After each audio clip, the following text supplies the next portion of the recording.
So let's start it off here. Tracey Breeden, you are the first ever guest on this brand new podcast. And I What? have to tell you, yeah, it's the first ever. I'm just honored that I get to be on the first.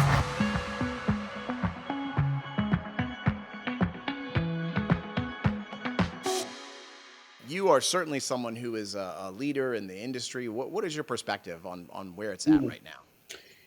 It's tough. It's difficult right now. A lot, particularly, when we talk about trust and safety, we're typically talking about the tech industry, right? And trust and safety.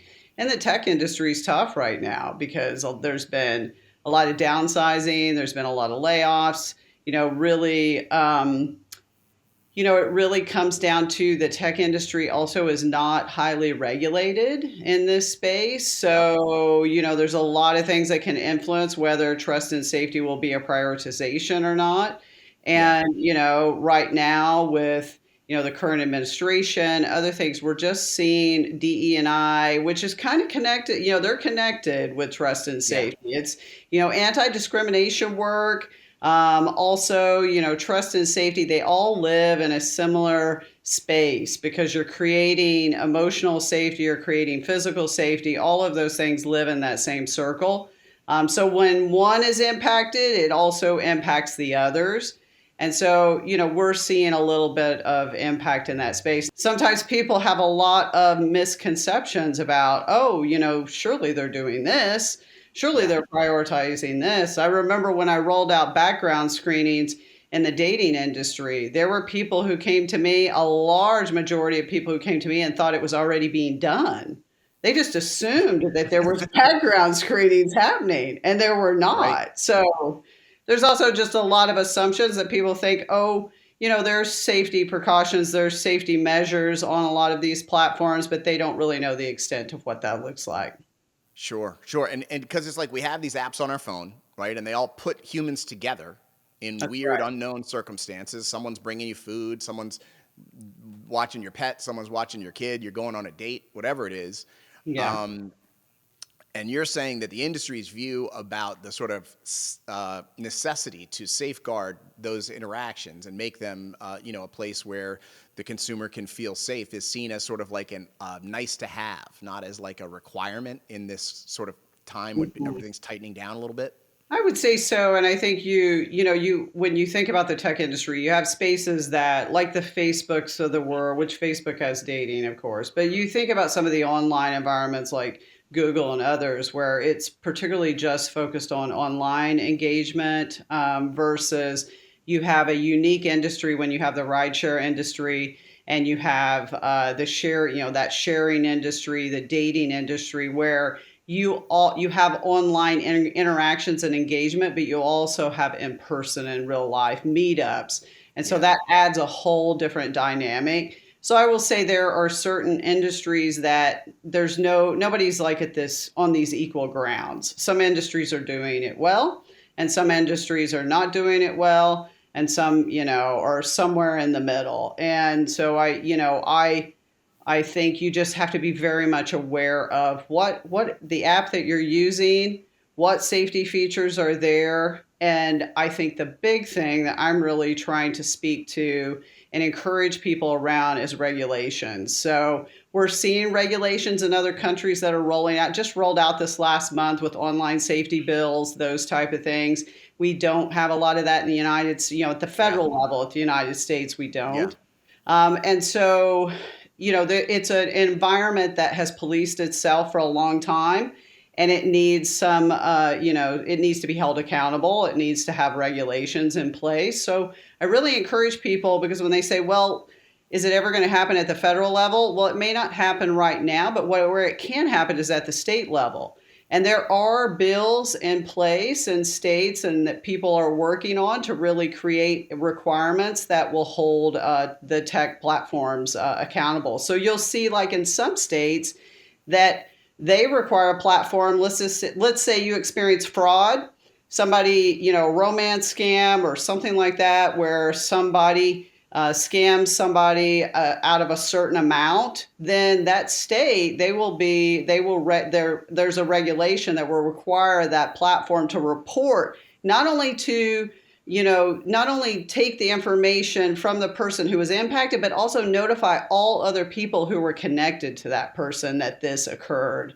So think about how important that would be, and that the other people who were connected to this person may have no idea of the fraudulent activity they were engaged in, but now they're Yeah. able to become aware of it because there's a regulation that requires the notification.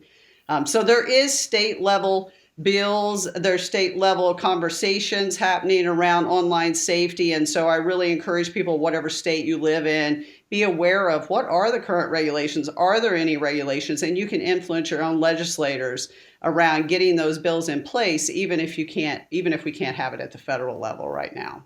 Sure, sure. And I think the need for trust and safety expertise and work on behalf of these companies is only going to grow, right? Because let's talk just briefly about the introduction of AI into all of this. And, there's voice Yeah, cloning and pictures and videos, and it's only getting better. And at a certain point, we won't be able to tell the difference. that's This right. is a very real threat to the safety of users. It is. It is a very real threat, and on so many levels beyond people's awareness and understanding. So one of the things that there's all types of way, and it really takes a multi-pronged approach to address these issues with expertise and with technology, but also education, and that's where we've worked, together previously. Is education is one of the number one. It's evidence based, preventive types of measures to take, and that's where a lot of people are just unaware of the harm that could happen, or understanding how these things work, how they show up on a platform, what is happening, what does it look like, and how can I protect myself, and what is the platform doing to keep me safe, what are they doing to disrupt that from happening, and what can I do. So it's a little bit of how we all come together, because we all have a responsibility to play in that, in creating safety in those spaces and even in using it. And so education is a really critical one. And sometimes companies are hesitant to educate on that because they want people to use their platforms, and they don't want people to be aware that there could be harm connected to those things. Right. And people are, I've always told companies that people are already aware that there's harm. They just don't know what it always looks like, but they're not stupid. They know that there is harm connected to these platforms, and they don't, that doesn't result in them thinking, oh my gosh, this platform's so unsafe. If they see that you're doing these things, it sends the message that you actually care about their safety. They know that no company can prevent harm 100% at the end of the day. So that's why I think education is one of the most critical approaches that has to be incorporated in all this, and in particular with AI. Yeah. And it's almost like there's kind of a tension in this. It's like some of it is events based, right? Something really bad happens and gets on the news, gets in the newspaper, and everyone is like, "Oh my God, this thing is unsafe. We need to do something about safety about this." But Right. it's not the opposite. It doesn't get ahead of it. No, there's always tension in the space of safety. There's always difficult conversations also that have to be had. And what I tell companies and others is that's okay. We can have those difficult conversations. There will always be tension there. That is all right. It's just present. It's inherent when it comes to safety. It's like the tension between safety and privacy, right? There is always a tension there. It's like, well, we need to protect people's, data. And then you've got the people over here saying, no, we need that data to be shared with others so that, we can prevent harm. You Hmm. think about the tension between privacy and safety with the sharing of information about bad actors.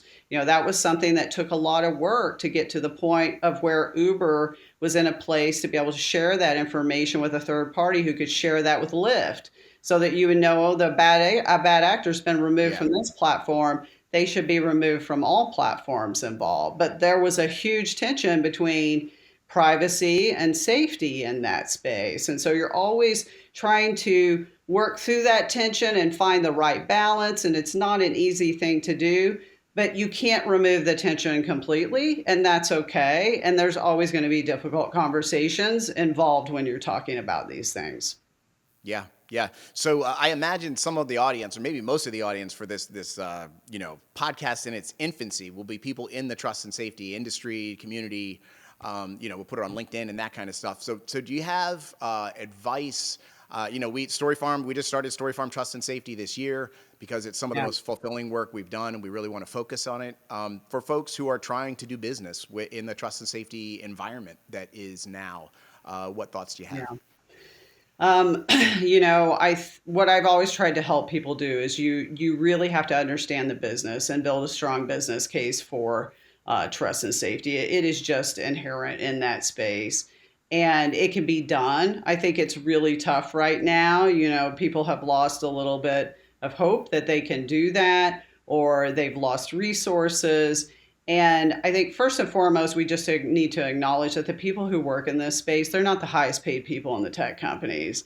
And they're also faced with some of the most difficult issues on a daily basis, working and managing those type of things. And so I think first and foremost for me, is to acknowledge the work that they do and how meaningful it is because it impacts people's lives directly. And they are public servants at the end of the day. They're these public servants who are working within these organizations and these corporations and giving back to our communities in a very big way. So, coming from a place of gratitude of all the work that they do, because they are working so hard day in and day out to create safety and safe experiences on these platforms. But knowing that you can still accomplish, you can still accomplish what you've set out to do. It's just a little bit harder and a little bit more difficult, and there's some barriers, but they can be overcome. And finding the right, connections across the industry to help support you in doing these things, how to build a strong business case, but also finding where those windows of opportunity are within an organization and whatever you're addressing. There are always windows of opportunity that you can leverage. And then working with the right groups who can work with you on limited budgets, on those type of things, or can say, hey, we got this type of budget. We wanted to do this, but working with the right company that says, hey, but we can, within the budget you have, these are some things that we can do. And working with a company like yours, I mean, I don't support every company. I only support companies who align with my values and who deeply care about people. And I respect you and what your company has done. Really loved, working with your group at Uber, and we were very particular about who we chose to work with in this space. And so, I think it's also good that you're doing this and focusing in this area too. I commend you for doing that and knowing that the people who are listening, that you have a company and you have a team that will work with them in these difficult spaces. Because, even creating what you create, getting it past the marketing team, getting it past the legal team, getting it past all Yeah. of the teams that you have to get it past, working with companies who are flexible, who are willing to help you with that business case, who are willing to work around the budgets that you have, the limited resources, and create something beautiful and impactful that will certainly make a difference on that platform and in the lives of people, means a lot. So there's not a lot of companies and there's not a lot of people like you out there that are willing to do that. So I commend you, and I would recommend you to anybody. Thank you so much, Tracy. Unless you ever do anything wrong, John, and then we're gonna have a talk. We're gonna have Don't to have a check the talk, back end of John. it. No, I You know? super appreciate it. And honestly, that is an incredible setup. So we're going to wrap up the first episode ever of Trust Issues here, and we'll tease the second episode, which you'll be the star of as well. We'll get all into that project we did with Uber, All right. which was super interesting. So Tracy, we have completed the first ever All episode of right. Trust Issues. I think it went really well. Thank you so much. Oh, you're welcome, John. Thank you for having me.